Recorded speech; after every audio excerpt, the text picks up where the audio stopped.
Hwan held a large lollipop in her hand as she stood on a ferry that would bring her and her friends to the hot springs healing island.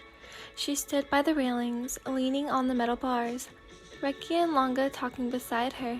Shadow was further away, looking as angry as he crossed his arms, mad that he was stuck babysitting them. Probably again. Miya was busy playing video games, so occupied that he had barely noticed when Hwan, bored, reached to pull the hood off his head. His curls sprang loose as his hair poofed up. "You look dumb, heart." Miya looked up, scowled, and pulled the hood back over his head. "Says you. I think I see a pimple on your cheek."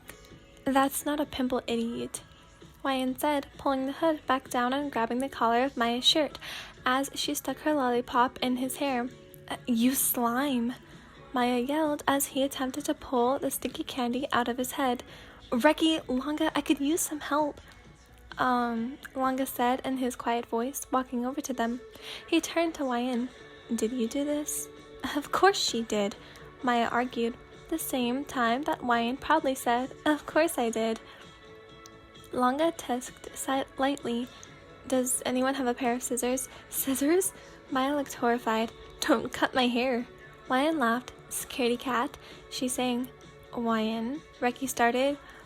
Whatever. Young loves will become lovers." Miya and Hwan both froze at this, turning their heads in sync to stare at Reki. Did you say," Hwan attempted, "young lovers? Me and Miya? I can't even utter those horrible words." "I said what I said." "Reki," Longa softly touched Reki's arm. "Ship," Hwan called out. "Ship," Miya repeated. Longa went bright red as Reki flushed as well. "Now, can we get Hwan's dumb lollipop out of my fabulous hair?" "Your hair won't be so fabulous after it's cut," Hwan said, her lips turning upwards into a smile. Miya glared at Hwan, smoke basically coming out of his ears. "I want to throw you off this ferry. Try me." Miya reached out to grab Hwan, but Reki and Longa's fast reflexes pulled him back as he clawed the air. "Wait, I think I have scissors," Longa said suddenly as he dug around in his bag. He pulled out a pair of scissors. "These will do the trick." Hwan wanted to laugh at Miya's terrified face. "Can I cut it?" she asked sweetly. "No," Miya protested loudly. "She's going to cut off my whole head." "Sorry, Hwan, but no. Longa's gonna do the cutting today." Reki smiled. Hwan heard Miya's sigh of relief, which quickly disappeared when Longa neared with the scissors. "Miya, don't move." Miya shook slightly as Longa brought up the scissors. "Miya, don't move unless you want all of your hair cut off," Longa suddenly barked. Everyone stared shocked at the blue-haired boy who usually spoke softly.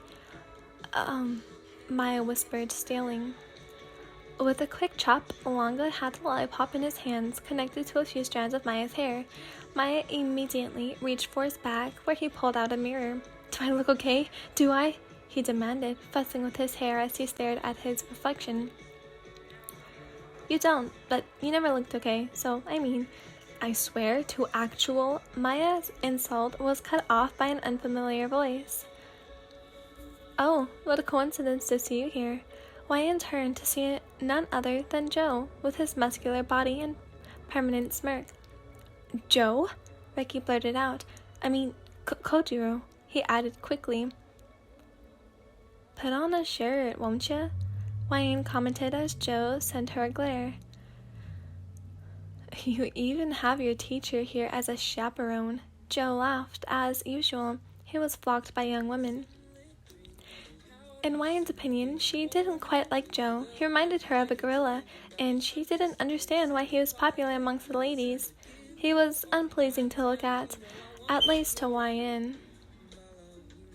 "Who you calling a teacher?" Shadow complained as he walked over, glaring at Joe. "Please wake up. 10 minutes till arrival," a feminine robotic voice suddenly said out of nowhere. The group turned towards the sound, noticing its familiarity. "Thank you, Carla," a man said quietly. "That voice." Miya tilted his head. What the hell are you doing here? Joe growled at his closest friend, none other than Cherry Blossom himself. This is my line, you gorilla, Cherry Blossom said angrily. Not another one of their squabbles, Wyan complained, though she was entertained by the fact that they were all here. It felt good to be a part of a group that included the top skaters of S. I'm here on business, Cherry Blossom continued. What's up with you guys? Vacation, Joe immediately responded. Hot spring healing, Ricky answered. Tagging along, said Maya, going back to his game. Babysitting, Shadow grumbled. Being the cause of Maya's misery, Wyan smiled. Maya turned towards Wyan, abandoning his game as he made a sound that kind of looked like a hiss. Is no one gonna do anything about Wyan verbally abusing me? Wyan, don't make fun of Maya too much, Longa finally said. Okay, Mom. Wyan turned towards Ricky. Dad, can you buy me a soda, please? I'm not your dad, Ricky huffed, but I will buy you a soda, I guess, he said as he headed off. And I'm not your mom, Longa chimed in. Mom, what do you mean? Wyan said innocently, as she turned toward the group, a large smile on her face. I guess we're all here then.